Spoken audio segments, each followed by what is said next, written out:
Welcome back to my Golf Fantasy Podcast. I'm Ryan, that's Wendell. Got a lot to cover today. Last week, great event at Pebble Beach. A lot of fun things happened. Great epic finish as well. And then this week, we got the Genesis Invitational, where we'll give you all the betting highlights and what we pick are my guy for the week and what our DFS lineups might look like. So let's start it off with the Pebble Beach Invitational or the Pebble Beach Pro-Am last week. What did you think about the tournament? It was quite an exciting finish. Yeah, I mean, the last couple of tournaments have been exciting. I think this really, it's ramping us up towards what everyone's looking forward to here. The Masters is around the corner, and these kind of signature tournaments are just kind of getting everybody really excited about the upcoming season here. I thought Pebble was another excellent one. Colin, wins with a score minus 22. He birdied 3 of the 4 holes coming in. He did bogey one of those as well to win by one stroke over Minwoo Lee there. So it was definitely an exciting finish. Scotty, obviously, too. He made a strong charge again this week. It's too bad he can't figure out the first round, because if he could, he would have won 2 more tournaments. He would have won all 3 starts he had this year. That first round just seems to be killing him. The 3 eagles he had in the final round, including the 18th, that was just electric. That finish was incredible. And a few young guns there too that we chose last week that ended up placing in the top 50, and I'll let you chat about them. But it was an exciting tournament for sure. Yeah, I agree. I was really watching right to the end. A couple weeks ago we had the Justin Rose, wire to wire. Not very exciting. But this week, you said it, Scotty, great performance, clubhouse leader at one point, Mm-hmm. and I think was one shot off the actual lead. And Minwoo Lee, great finish. Morikawa just, did not buckle under the pressure. Sure, the bogey on 17. Still, it wasn't even, so that tee shot, right? He puts it into the rough behind the bunker on 17, and that's a small green to hit. And he still hit Yeah. a pretty nice second shot to get it within 15 feet, missed the putt. But Minwoo Lee, and then Step Straka, right? Yeah. So he goes birdie, birdie, eagle to finish. But at that point, Morikawa almost like locked it up anyways. But still, Morikawa even drops one shot. And if Scotty doesn't play bad on the Thursday, that's could be a 4-man playoff at Pebble Beach, which would have been unbelievable. But I think very that exciting course too. finish. Yeah, that course is just set up so well for electric finishes. It's like that par 5 18th. I mean, there's not too many better finishing holes out there, especially if the tournament's close, where you can see things swing one way or another quite quickly. And definitely showed here this week. A very exciting finish. Yeah, and I was impressed with the final round scores. That wind was getting up there. It was cold. Hmm. And even then, Scotty dropped a 63 on the Yeah. final day. Keegan sure shot a 60 a few years back, but like 63 was, around the course record. Before Keegan shoots the 60, I think he shot in 2024. But unbelievable performance. And Hatsasune, great couple rounds here. He did the great couple starting rounds the week before as well. Hmm. So if he can learn how to finish some of these courses, it'd be fantastic. And Akshay Patia, the 54-hole leader, Yeah. played fantastic. He finished it. He shot even par on the final day. He just gets, to minus Minus 3. 2, minus 3. He's right in there. Yeah. So fantastic. Good to see some great young names in there. And like got, Scheffler and Morikawa, some of the big names as well. So it was a lot of fun to watch. I enjoyed it. Well, let's move on. Let's talk about our golf guys. Just I'm going to put it up here so that way everybody can see. It was a good performance for us. We had our let's say our guys It was do competitive. okay. It was Yeah, it was. competitive. I mean, listen, it was not competitive Thursday. No, Okay, so you want to no. talk about Ludwig Alberg and his round, and it was Scotty-esque, except for it just wasn't as high as the highs and it was lower than the lows. Well, that's it, right? I mean, and we spoke last week about how I was kind of taking a shot on this guy. His game hadn't really been where you would like it to be when you're going to pick a guy like Ludwig, which I did last week, obviously.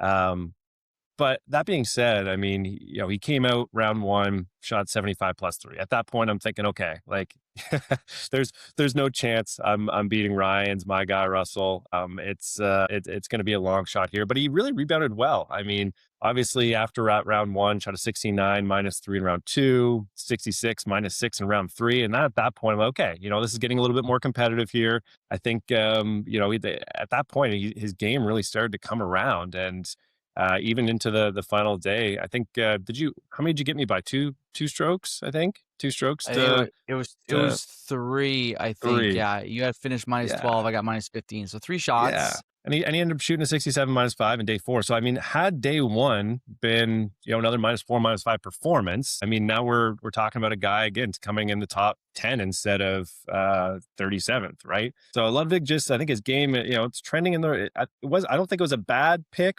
based on where he finished. A lot of people were off of him. His game's trending in the right direction. And I think he's kind of proved that putting together 3 solid rounds that last week's. Yeah, and you know what, Unfortunate that you if beat there me again, but it is what it is. well, you're letting me get back in the game, that's all. Yeah, exactly. Eh, and you know what? Unfortunately for him too, like fortunately for him, there was no cut this week. So, that 75, the good thing for some of these players who did shoot a poor first round, whether they played at Pebble or Spyglass, um, they weren't having the pressure of like having to really knock it out of the park round two to make a cut, right? They were able to go in, relax, like, okay, I'm playing Saturday, Sunday, so let's just go in and put up a solid performance, get back in the competition, and that's exactly what Ludwig did, right? He put up a 69 on the second day, then he went 66, 67. Yeah, Definitely, without, the cut, yeah, he allows him to get those 2 good rounds in, which might set him up better for this week, where right. he's been performing very well at the Genesis Open in years past. Russell Henley, I swear my guys, they always want to give me like a heart attack in a particular round. This time it was round 3. He went out and shot a -1 only, okay? And it got me a little nervous, especially after Ludwig goes and shoots a 66, right? So that's a 4-shot difference. Now, if the same thing happens, that's a 5-shot difference in the scores they had at round 3, and you pass me again after starting off as a 75. So I was getting a little nervous because a couple times I told you I put it in the bag, claimed victory early, and you've made it competitive, like Ricky Fowler when we did the American Express. I thought Poston was gonna blow him away, and Fowler came back and Poston had a shitty round 4. Overall, I was Russ Henley he performed well every single round under par. He was competitive the whole time. Like I said, round 3 was a little shaky. He puts up a solid round 3, and then you can count him near the top of the leaderboard as well, right? So that one under on round 3 really kind of hurt him. Yeah. I mean, overall, I think a couple solid performances, both finishing in the top half. Russell putting up a top 20 performance. Well, and everyone's got to remember too, like we're trying to pick guys here that aren't the consensus, top 5, top 10 picks. So we're kind of going off the board with some of these. I mean, a plus 3,000, plus 4,000. You see some of these picks that we made. I made a plus 11,000 one week. I mean, we're trying to really identify guys who have the ability and game to compete in these tournaments and are kind of, I wouldn't say shot in the darks, but are guys that aren't going to be on everyone's radar, right? So, and I think we've been very competitive to now. I mean, if you look at it, I mean, we're really only a couple shots away from each other, really, in every single match here from it swinging one way or another. So I think we picked some solid guys, other than us both missing the cut there at the Farmers, and looking forward to this week. Yeah, honestly, yeah, we'll get to it later, but I like what our picks are this week. But let's go into DFS last week. So we talked about DSF last week and how it was going to be interesting because there was no cut. One of your guys that normally get you 23, 24, 25 points if he was cut after the first 2 rounds now has the ability to gain 40, 50, 60 points if he plays well, right? And I think like Ludwig, you can kind of put him in that category of someone who, if this is a cut event, he gets you 30 points and you're finished. But, talk about his last 2 rounds and how he like boosted your score, right? Oh, I'm sorry. Yeah, no, exactly. And I think, obviously this was another tight matchup between you and I. You beat me by 1 point this week. which I should have beat you this week, but Michael Kim's +7 on day 4 really is what did me in. He had he had a double bogey and a bunch of bogeys on day 4, and ultimately that cost me really upwards of 10 plus points at the end of the day. It could have swung one way or another. Unfortunately, day 4 killed me with Michael Kim. But yeah, really, like you mentioned, Ludwig was really the only player on my lineup that likely would have missed the cut had there been one. Lucas Glover, maybe, as well, -3 after 2 days. Ludwig was even par after 2 days. So likely just Ludwig probably would have missed the cut. And, that would have been at the end of the day, Ludwig got me another 95 points. But yeah, to consider that every lineup too was also getting these at the end of the day. But it just really gives you that extra ability to have guys not play 2 good first rounds and then really could go on fire and shoot 60s, in the low 60s and really get you, even though they don't come in the top 10, they could get you, like you mentioned, 90 to 100 points. So overall, my lineup, I was not, it wasn't great. I didn't have anybody in. The only person I had in the top 10 was Hideki. Everyone else finished outside the top 35. So obviously, anytime you're getting a lineup like a finish like this, you're not going to be in the money. It's disappointing. Disappointing, even though everyone had okay rounds. You really need those guys, like the guys that I shot in the dark, like Michael Kim. Had he not shot a +7 day 1, he was probably a top 30 guy. Siwoo, came out of the gate hot. Round 1, shot a 67 -5. Follow that up with a 74 +2, and then a 72 even. Then to come on round 4 and shoot -7, right? And then he ended up coming tied for 45th. Like round 2 and round 3, had those both been -2, -3 rounds even, that's another top 15 finish probably to Siwoo. Just unfortunate, especially when that's your anchor, your number one guy at 9,800. You need those guys to come in your top 10. And Siwoo just disappointing, really, to second and third day for him. Becky's been consistent all year. Again, one of the best value plays, I think. Every single, DraftKings consistently has him under 10K at 9,600 last week. Comes tied for eighth. Really, he was 67, 67, 67, 69. I mean, you can't get more consistent. This guy, round 4, obviously, would have loved to see him shoot, -7, -8 and contended, but he was still up there. He ended up losing, he was 3 shots back at the end of the day, right? So I love Hideki every week. He's still on fire. He's still a guy I think is underpriced and undervalued in DraftKings. And you're going to see I'm gonna kind of continue to hammer on the Hideki kind of moving forward too.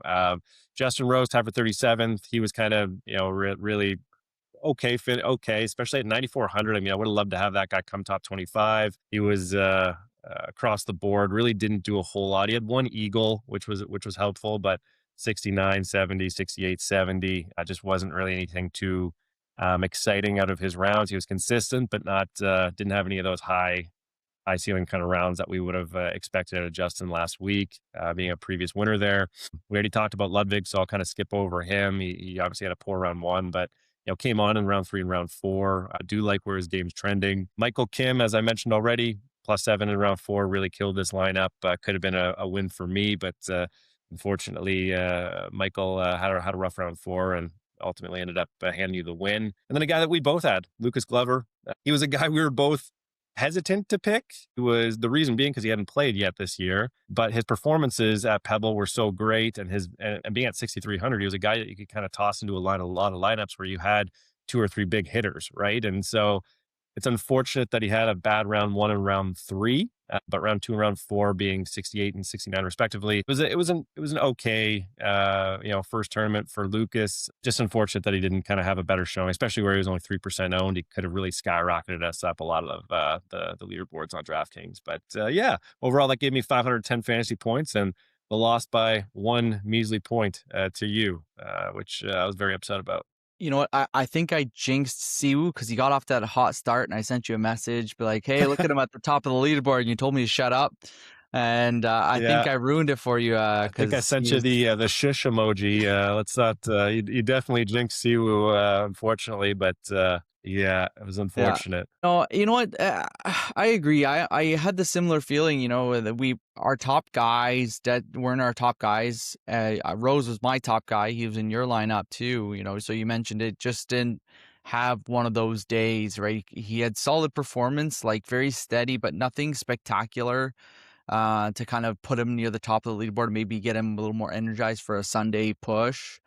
I spoke with Russ Henley. A solid performance again. Same thing, just like steady, but nothing really spectacular to put him near the top of the leaderboard. Jason Day, uh, I was like disappointed with his performance. I expected more from him, and I watched him on day one too. I was watching him on the broadcast, and he had some great shots, and then he had some very mediocre shots. So I was, those guys putting up less than 100 on their top three picks. It doesn't help your lineups at all. And I Especially was in one where high. there's no cut, right? I mean, you need those guys to be Yeah, elite. exactly. You have to, like, if you're gonna pick your top two, top three guys, they gotta be in your top 10 on the leaderboard, because that's how you're gonna win these things, And then you find the guys lower down that are gonna put up good performances, and we just didn't quite do that, right? You had Henley and Matsuyama both putting up top 20 performances, but really not like the top end performances that we needed.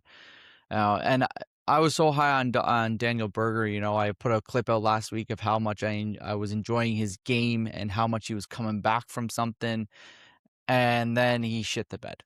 I Mhm. mean, this guy went over par for the first three rounds. This was a guy that would have missed the cut, and he would have missed the cut at like 20 points. Right.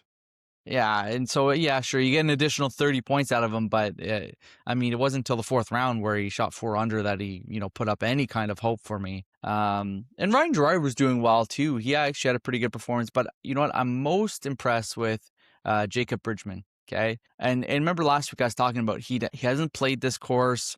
His stats for his characteristic stats played super well for Pebble Beach, and I was very excited about him, and even surprised me to get him into I think he tied for 11th. He ended up finishing, and he was near the top of the leaderboard a lot Saturday, Sunday. So I was very excited for his performance. You're probably going to see a little bit later on. I might kind of try to ride this guy a little bit. I 3 or 4 straight top 20 performances so far in the early part of this year. He's sitting in the top 15 in the FedEx Cup points. Really a guy that I think is breaking out this year. So I'm gonna ride him, especially if DraftKings keeps him at that sub 7,000 mark. So anyways, that was our performance from last week. Not spectacular. A couple flaws that we had. Like you mentioned, the Michael Kim, the Auberg couple rounds. I had the Daniel Berger flop. So we clean those up, and then we can see ourselves being more competitive in some of these things. But I'm sure this week is going to turn around for us, no problem. Well, it's funny to say that too, because I think we've hit on a lot of guys who are shots in the dark, and then every week, but then the guys who should be no brainers are the ones that are kind of really hurting us. Like your Bridgmans, like my, well, this week Kim didn't do it for me. The previous weeks he Last did. week. Yeah, last week he did. And so it's unfortunate. I think once we start hitting on some of these no brainer consensus guys, you're going to see our lineups really shooting up there quite a bit. So looking forward to this week. Yeah, well, let's talk about this week. What do we got? Sorry, just the overall standings. Yeah. I still got you by, because of 1 point difference, I still have you by 80 points. So Aaron Rye, man. Aaron Aaron Rye. Rye He's, yeah. still killing you from you the got, farmers, huh? yeah, you got me buying Aaron Rye. Yeah. So, yeah, no, this week's an exciting one. Obviously, the Genesis Invitational, another signature event. Your favorite golf player as the past winner, Ludwig Auberge.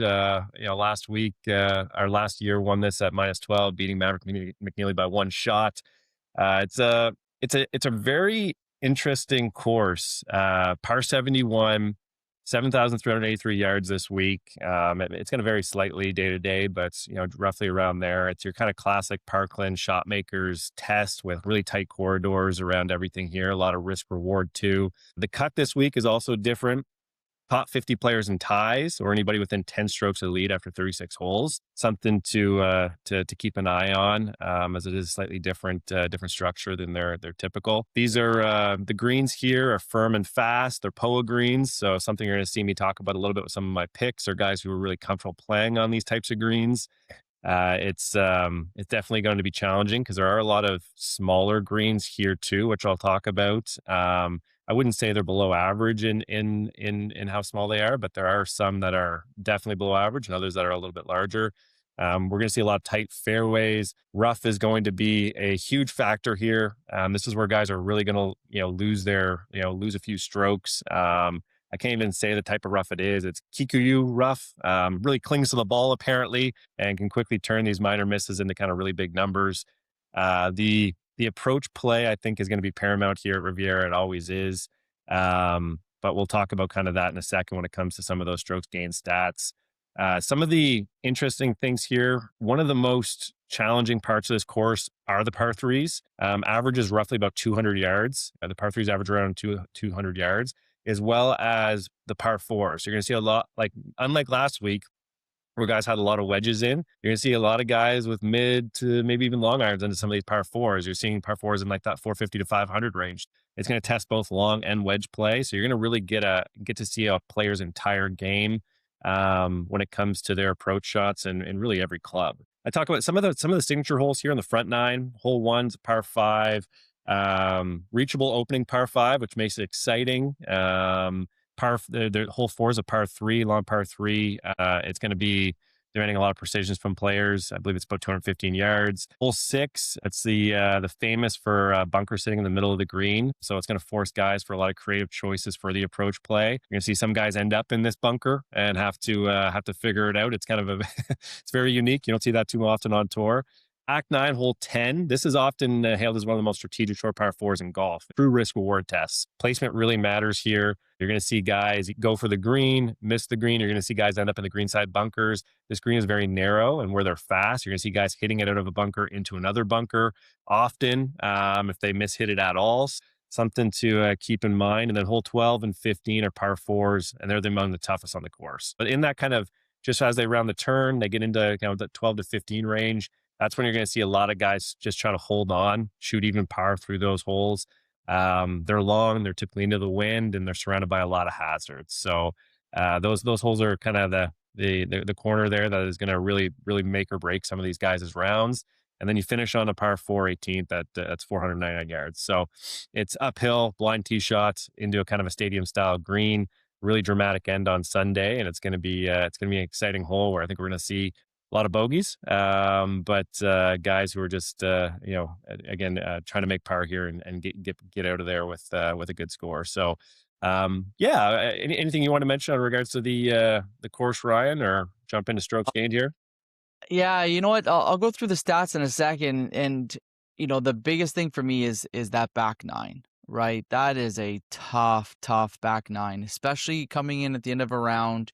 So it might be fair to say, that Thursday start on the back nine could be demoralizing for some players, right? Whoever's starting on the back nine on a Thursday, that's going to be a tough challenge. Sure, you got the short par four, strategic short par four, to start it off, but you have some tough finishing holes there. And Sunday's going to be, if there's any tight race on a Sunday, the back nine could eat somebody up, Yeah.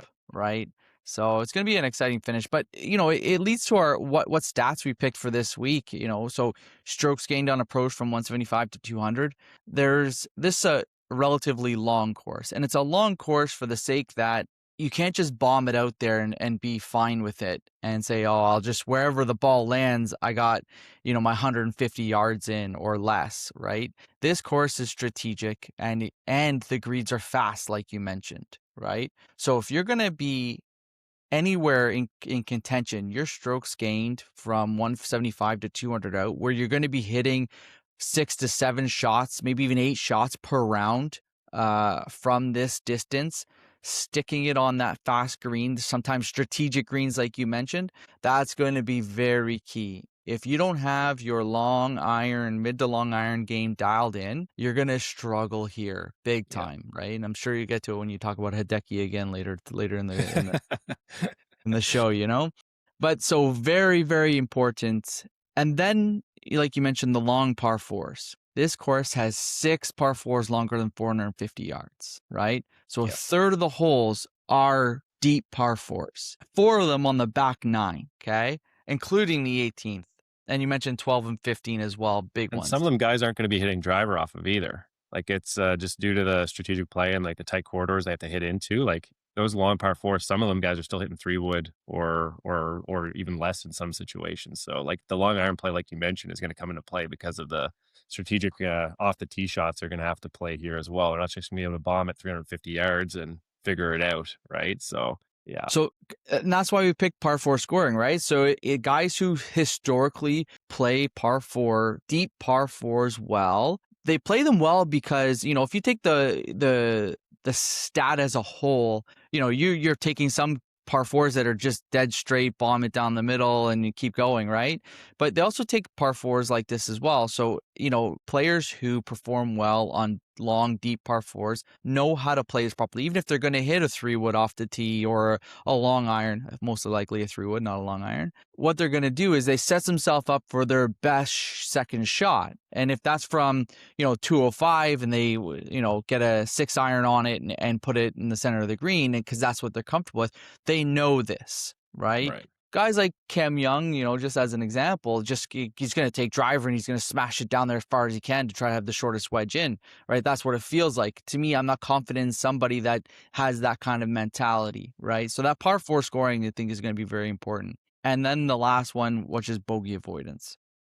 Okay. Because the strategic play of this course, you cannot be hitting bogeys. Interesting. I was looking at the past year's stats and the winners, one of their scoring, they had rounds in the pluses, before putting up solid, rounds finishing the tournament. But I think it takes a day. So it takes Thursday to realize, oh, as much as they play practice rounds here, that competition day, that Thursday, I think you're going to see some pluses from some pretty good players because they'll realize, oh, I can't just do that here like I do on every other course. And the guys that are going to perform well are the intelligent, smart golfers, the guys who historically will avoid bogeys because they know the shot that they need to hit, when they need to hit it, where they need to place that ball. And that's the guys that are going to perform well here. And a bogey avoidance is going to be a big one because there will be a lot of bogeys out on that course. So it's going to be a challenge. It's going to be exciting. And I think we're going to see big swings on the leaderboard, especially coming down the back nine in some of these holes for guys who definitely, try to muscle something instead of, being a smart golfer. Yeah, and it's a good point too because like we talked about hole number 10, well, depending on where you're sitting in the standings, how well you've played, that hole you play multitude of different ways. Guys who are playing well coming to 10, they're probably just going to hit a mid to long iron into the fairway and have try to get themselves a decent wedge into the green to try to hold it rather than bomb it for the green. Guys who aren't playing that well are probably going to try to take advantage and go for it, right? So it definitely is a course that's going to make them think, and the strategy is going to be interesting to see as you mentioned, as the players progress here and as the leaderboard starts to shape up. So it's definitely an exciting one. Yep, I agree. So let's get on to what's my golf guy pick this week. I think you got an interesting one because I honestly I really like this guy and I know why you picked him. But let's explain to the audience what makes him so valuable. Yeah. So I went with Victor Hovland this week. You'd see him there at plus 4,200. He's a guy, I really like here at Riviera. He missed the cut here last year, came tied for 19th in 2024, tied for 20th in 2023. If you look at some of these metrics we're talking about, he's top 25 in approach this year, top 20 off the tee, and top 30 in bogey avoidance. So all those things to me, I think, really line up well for this course for Victor. He's really an elite player on the tour when it comes to his strokes gain approach, and he's really playing. He's not. I would say right now he's not playing to the level that I'd like to see him, but at the same time he's got a massive ceiling here this week. I think if his irons are dialed. He's a little bit, volatile at times, but I think there's so much heavy upside to his game and how it fits for Riviera that, he's going to be able to perform here. The interesting thing too about Riviera, the course setup really minimizes, pure scrambling exposure, compared to some of those courses that we've recently seen with like shaved runoff everywhere. Riviera doesn't really do that. So if you're kind of missing greens, or short games of weakness in some of these players around the greens and scrambling, it's not as relevant in Riviera, and that's where Victor is typically been poor, is his scrambling ability. And so I think, because of this course and how it's set up and his strokes gained, and all the other metrics that really line up here well, I really like Victor this week, and I think he's going to have a really good shot to be in contention here this on the weekend if his iron play ends up being elite like I know it can be. So yeah, really like him. He's got some proven history here, and he's a guy that I think is going to be able to contend. Yeah, I like his game. I like where it's trending too. I think he could really perform well here. And it's funny, the stats you just mentioned are actually all the reasons why I picked my guy, Fitzpatrick. Off the tee, he is eighth total tee, and it's not his driving distance; it's his accuracy. If you've ever watched this guy drive the ball, when the winds are high, he puts it 10 feet off the ground and hits it 280 yards out there. When the winds aren't high, he could put it up in the air and and make put it again 280 yards dead center. Elevation of shot is so controlling. He knows how to place a ball where it needs to be placed. His strokes gained approach to the green is fourth on tour at the moment, right? His tee to green is ranked 20th. His putting is going to be his biggest problem, right? But I believe that his iron play could combat that. He gets that ball closer to the holes, and putting's going to be a struggle for everybody, right? So you get this guy putting the ball closer to the hole. It doesn't actually give anybody an advantage, and it doesn't really necessarily give him an advantage over everybody else who can probably drain longer putts than him, but it puts him on the same playing field as these other guys who cannot hit the ball like he can on his approach shots. So I also like his game is trending in the right direction, and I think he can perform very well here. Back-to-back great starts for him, so I expect him to perform well. So I think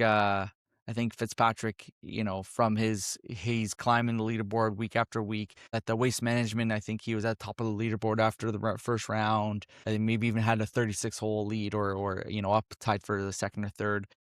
I like Fitzpatrick's game, and I think he's going to perform well here. I think this might be one of the more fair matchups that we've ever put together so far this year. I mean, if you go through the board here, I mean, we've had some, when it comes to odds, there's been some pretty lopsided ones. But also when it comes to players' games and where they were at when they got to that tournament, there's also been some lopsided ones. Similar to last week. So I think Victor and Matt are going to be a really good match here, and I'm excited to see how this one plays out. Yeah, I agree. I think we can see both these guys, hanging around the top 10, top 15, most of the rounds. So it's going to be a competitive one. And hopefully, Fitz doesn't give me a scare like most of my guys do, and he can just roll right on to victory, right? Yeah.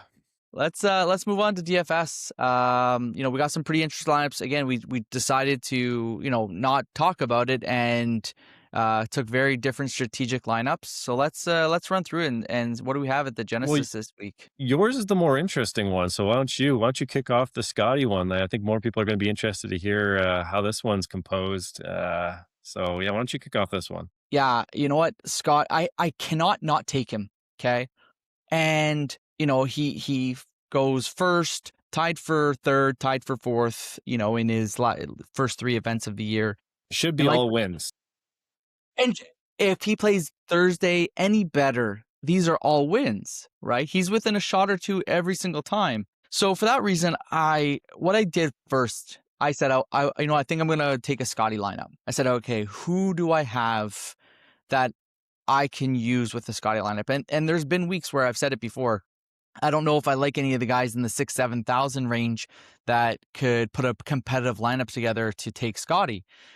And, with the emergence of some of these young players, it has given me the confidence to put them in that lineup and then take Scotty as well, right? So before I even took Scotty, I went low and asked myself who was there, right? And I spoke big of Tom Hoagie last week, and he went in and put up a very good performance. And I didn't even take him in my lineup, but he was on my radar. So he's playing very well right now. On DraftKings, he's actually averaging 95 fantasy points a week. So I'm very impressed with him. I think he's going to play well. So remember, we're coming off Poa greens to Poa greens, right? So the green play is relatively similar, probably a little faster this week. And Tom Hoge to me is a strategic golfer. So I really like his game. And I think he's going to perform well here. So when I see a 63 that I really like Tom Hoge, I put him in the lineup and say, okay, I got something working here for a Scotty lineup. And Ryo Hustani, who his at Hisasune? Hisasune? Hitsasune, I got it. How do you not take this guy? He finished T2, T10, T8 in the last 3 weeks, and DraftKings disrespects him by leaving him at 6,800 this week. I don't understand. I mean, at least move this guy up into the mid to high 7,000s. He is proven, and the only thing that's hurting his game at the moment is his finishes. His round 4 finishes have not been the same as his round 1, 2, 3s. And every single week after having, let's say, subpar round 4 performances, he still comes out the next week and plays well, right? So this isn't affecting his game week after week. Oh, I can't play in the 4th round on Sunday. He comes out round 1 and 2 and he still smacks the ball around and still hits great shots, right? Remember his idol growing up was Hideki Matsuyama, right? So Mm, maybe he's got some Hideki feel in him. I think this might be the next Hideki kind of coming up, and you watch his game. He is a fantastic, fantastic iron player. He knows where to put the ball, intelligent golfer. DraftKings going to give me someone who's 3 weeks in a row finished top 10. I'm going to take him at 6,800. Right? yeah. I, I don't Question for you understand about why. your Tom Hogue pick. Was Echevarria on your radar at all after his top 10 finish last week? I know you were on him early in the season.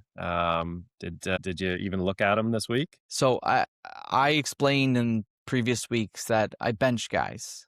Okay. So like you mentioned, and you saw it on our picks earlier, I took Echeverry in the first matchup we had, and he doesn't make the cut. He's benched for me. And a top 10 performance could take you off the bench. Not yet. Not that. Okay. So no, I've also, because I've been following him because I did take him early, and I'm not entirely confident in his game. He had a good finish to 2025. It didn't roll over into 2026. He could be picking it up again, but not as much confidence in his game to take him at this moment. Right. Tom Hoage's playing a lot better and more consistent. I get it. Yeah, That makes sense. Yeah. and then Hasasune. Satsune? you know, that's it. Right next to him was Jacob Bridgman, who just got me near top 10 performance last week. And him too. He's top 10, top 20s this year already, playing super well. And the thing about these two guys, at the 6,800 is neither one of these guys have performed at the Genesis Invitational, right? So the Genesis Invitational is a bit unique also, right? They don't just take the top, 110 guys off the FedEx Cup points and things like that, right? They actually have a more strategic way to pick guys for this event. And these guys are playing for the first time because they really haven't been invited or been near the top of any kind of points race in order to be invited previous years.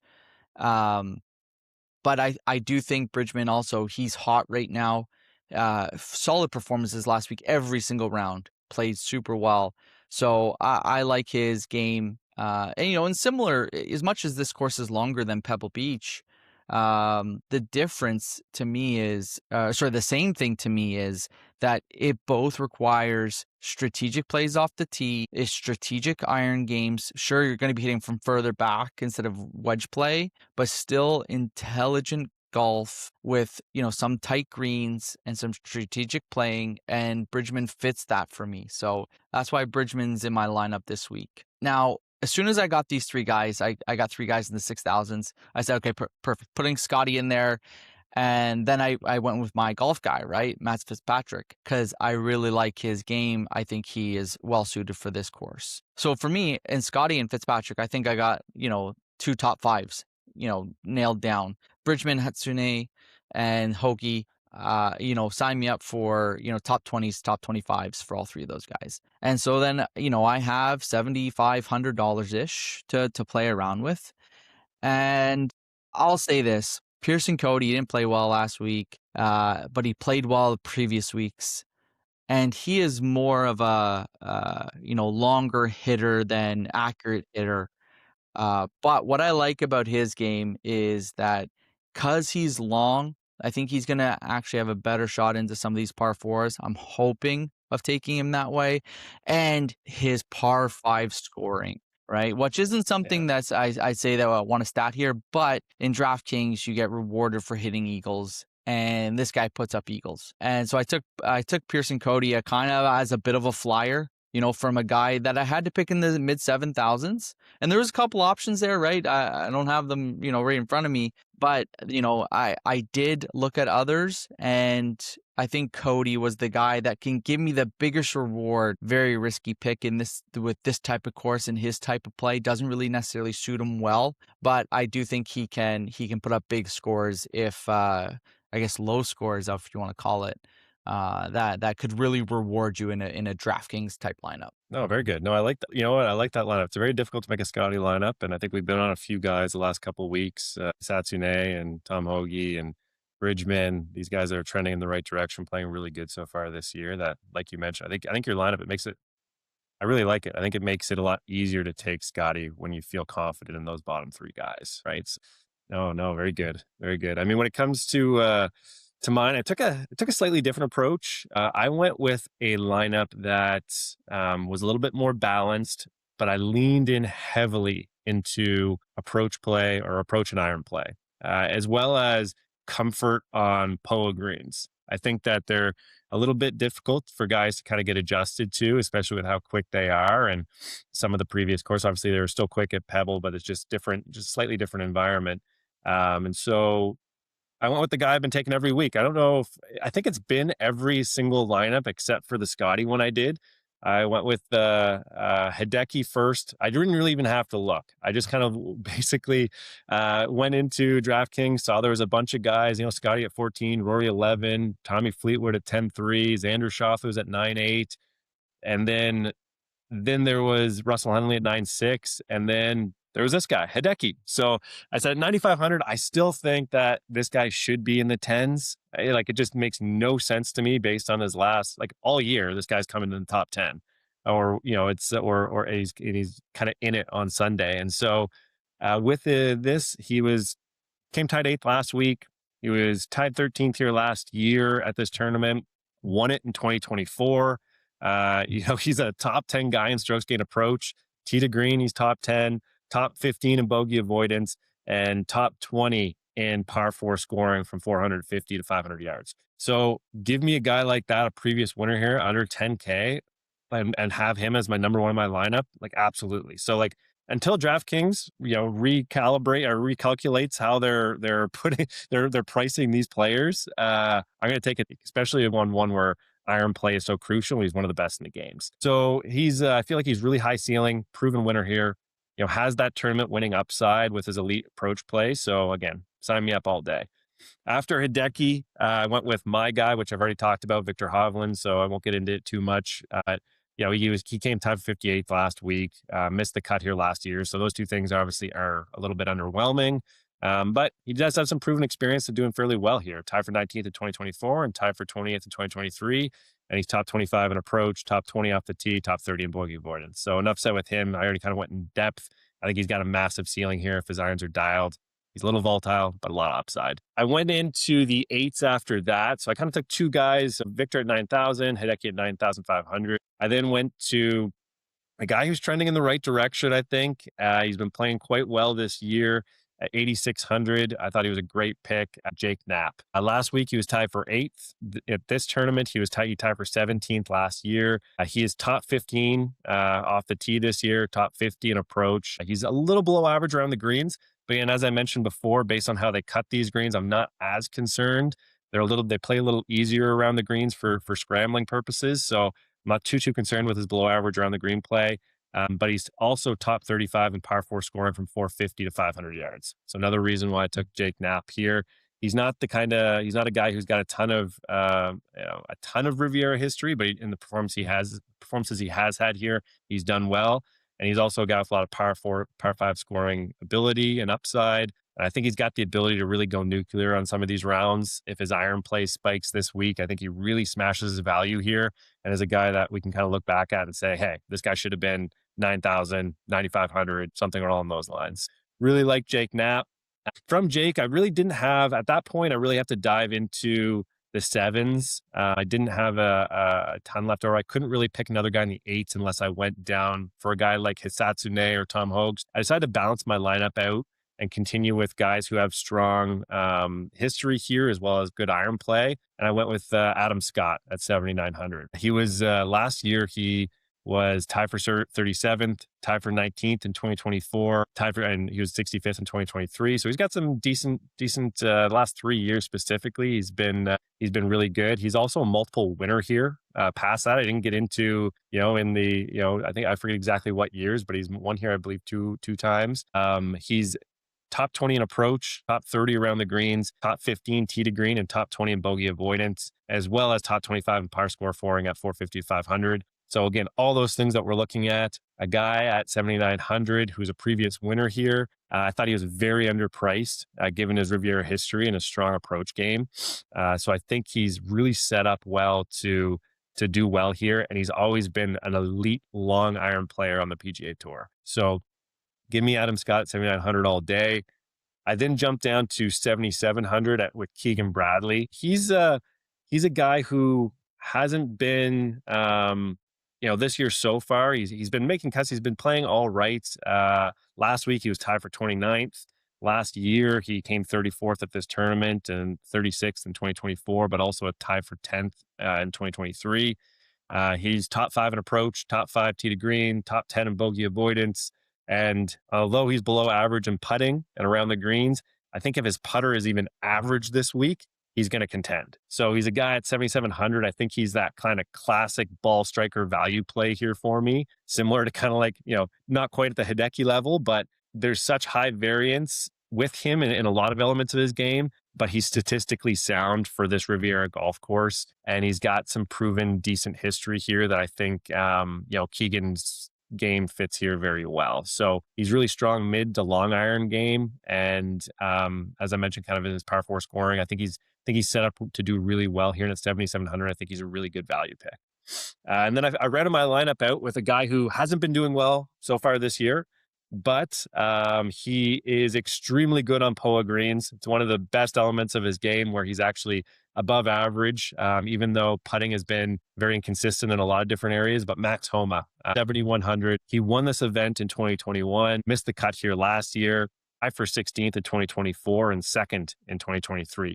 He, even though he doesn't have a great start to this year, at 7,100, I couldn't get away from a guy that's got multiple top 5 finishes and a win at Riviera. He knows his course well. He knows POA greens. He's from the area. I think due to him being an excellent POA putter and his approach game being strong, we're kind of, it's not strong, super strong, but in that top 60, I really like his game. So he's one of the better salary adjusted plays, I think, in my lineup.